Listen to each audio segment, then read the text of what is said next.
Bonsoir à tous et bienvenue. Bonsoir docteur Daniel Perrin-Frey. Vous êtes vétérinaire, spécialiste des NAC, les nouveaux animaux de compagnie. Et avec vous, nous allons parler de furet.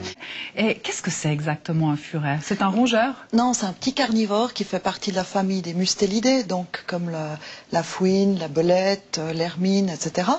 Mais la différence des autres, en fait, c'est un animal domestique, donc on ne trouve pas à l'état sauvage. Mais ça, c'est absolument étonnant. Moi, j'ai toujours cru que c'était un animal sauvage, en fait. Oui. Et il paraît que même dans certains pays, c'est le troisième animal domestique après le chien et le chat. Oui, oui. Beaucoup aux États-Unis, en France, gentiment aussi.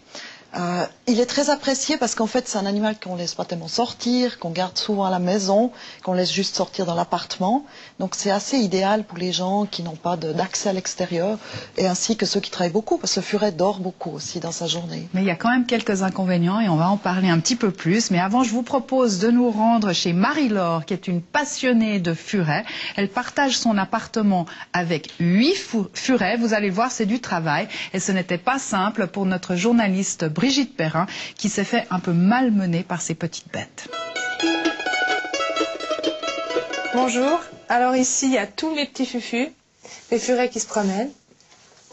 Bonjour Yeti, coucou chouchou, salut. C'est en voyant une fois un reportage animalier à la télé, j'ai vu ces petites bouilles de frimousse et puis ça m'a fait littéralement craquer.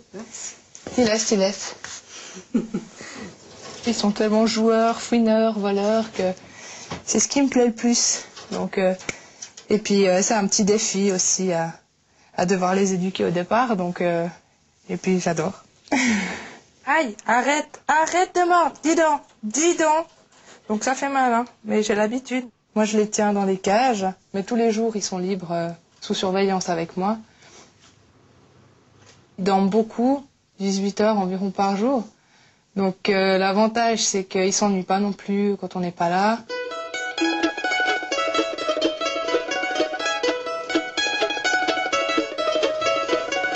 Une partie de catch entre deux mâles.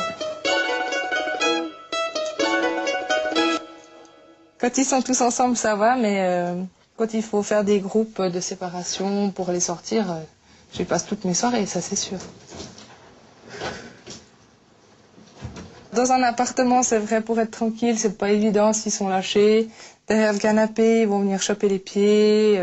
Dans le dos, on va se faire pincer. Ça vole, c'est pas toujours propre. Mais ça fait pas de dégâts majeurs, mais du chenil quand même. C'est quand même carnivore, donc on pourrait leur donner de la viande, des rongeurs morts, des poussins, des choses. Mais c'est vrai que les gens préfèrent toujours les croquettes, c'est sec, on en trouve partout. Il faut toujours qu'ils aient beaucoup d'eau à disposition. De temps en temps, ils ont des petits bouts de fruits, des œufs. Non, tu marres pas, mon petit. Tu vas aller voir ta boîte de punition. Tu vas voir. Tu vas voir.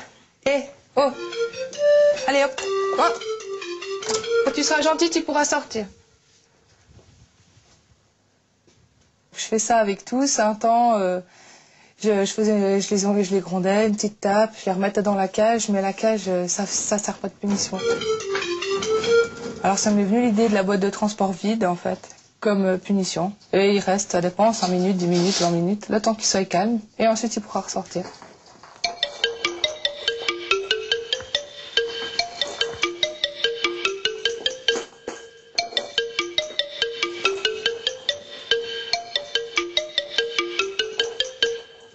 Quand c'est le tout premier furet qu'on acquiert, c'est pas évident. On sait pas trop comment le manipuler. Quand on se fait mordre, des fois on a peur. Mais ça, il faut être ferme. Donc le prendre par la peau du cou, lui faire comprendre que c'est non, le soumettre, le laisser sur le dos, accepter quand même 1 ou 2 fois de se faire mordre. Mais c'est vrai que pour les enfants, c'est pas évident parce qu'il faut être un minimum ferme, sans être brut, hein, mais pour se faire respecter quand même par l'animal. Tous les soirs quand j'arrive, je viens leur dire bonjour et dès que j'ai 5 minutes, j'arrive, j'ouvre les cages, je m'occupe d'eux. Je commence pas par nettoyage. D'abord, je joue avec eux un moment. Ensuite, je les laisse jouer en groupe. Et après, quand ils sont déjà plus calmes, je vais m'attaquer au nettoyage. Sinon, on n'est jamais tranquille. Hein. En règle générale, par soir, ça me prend 2 heures, 3 heures.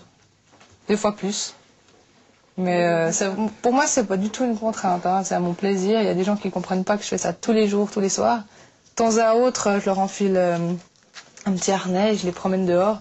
C'est sûr, je vais pas dans les quartiers de ville, sur le béton, mais je vais dans l'herbe, un petit peu de forêt, où il y a des fois de l'eau, et puis ça va, c'est drôle, ils grattent, ils vont se promener, ils fouinent sur toutes les feuilles, ils gratouillent, ils s'embrouillent, on mêle les pinceaux, enfin, je les sors à plusieurs, donc c'est sympathique.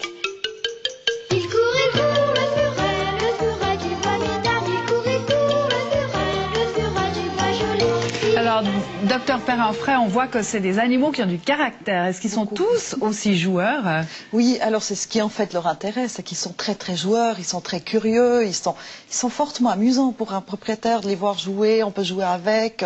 Il y a beaucoup d'échanges en fait. C'est vrai qu'ils sont très mignons. Par contre, ce qui est moins mignon, c'est leurs dents. Et on voit qu'ils mordent quand même pas mal. Enfin, vous dites pincer parce que vous aimez bien les furets. Moi, j'ai envie de dire mordre. Quand je compare à d'autres animaux qui mordent vraiment, non, c'est vrai qu'un mâle, par exemple, qui n'a pas été éduqué, il peut mordre très violemment aussi. En fait, ces petits, ils ont une peau très épaisse, donc ils se mordent beaucoup entre eux, ça leur fait pas mal. Donc on doit leur apprendre que nous, notre peau, elle est beaucoup plus fine, donc c'est plus douloureux. Et on les éduque quand ils sont jeunes à ne pas mordre. Mais c'est clair qu'un furet déjà adulte qui pince beaucoup, ça va être plus difficile de le rééduquer. Alors justement, on peut dresser des furets, on peut les éduquer. Oui. Alors c'est clair qu'on peut. Bon, ils sont très très têtus, c'est très très dur. Vous pouvez dire 100 fois non, il va 100 fois essayer. Donc c'est toujours un peu. Il faut être ferme, comme elle le disait dans le reportage. Et puis on peut aussi les éduquer qui reviennent avec leur nom. On peut les appeler. On les éduque aussi à être propres, qui vont dans une litière à chat, par exemple. Et donc ils peuvent apprendre plein de choses. Par contre, c'est quand même un animal qui a une certaine odeur. Hein. Ça, il faut aussi l'apprécier. C'est un mustélidé, donc c'est vrai qu'il y a une petite odeur. Souvent, c'est aussi l'odeur résiduelle dans la cage, en fait. Si on a une bonne hygiène de la cage, les chiffons, on voit qu'ils vont beaucoup dans des hamacs, dans des sacs couchage. On les lave fréquemment. On garde quand même une odeur très basse. Alors précaution quand même à prendre si on a des enfants, hein, parce que c'est peut-être pas un animal à avoir si on a des tout petits enfants à la maison. Le problème avec les tout petits, c'est vrai qu'ils sont pas très solides sur les pieds quand ils marchent. Et puis les furets, moi j'en ai deux aussi à la maison, elles me sont toujours dans les jambes. C'est soit l'enfant peut leur marcher dessus ou trébucher par-dessus. Déjà rien que ce côté un peu pratique est assez difficile. Et puis il faut pas oublier quand même que ça pince ou que ça mord un petit peu, donc faire un petit peu attention avec les enfants. En tout cas, merci beaucoup, docteur Perrin-Fray. Pour ceux qui veulent en savoir plus, ils peuvent consulter votre site internet www.aufuret.ch. Merci beaucoup.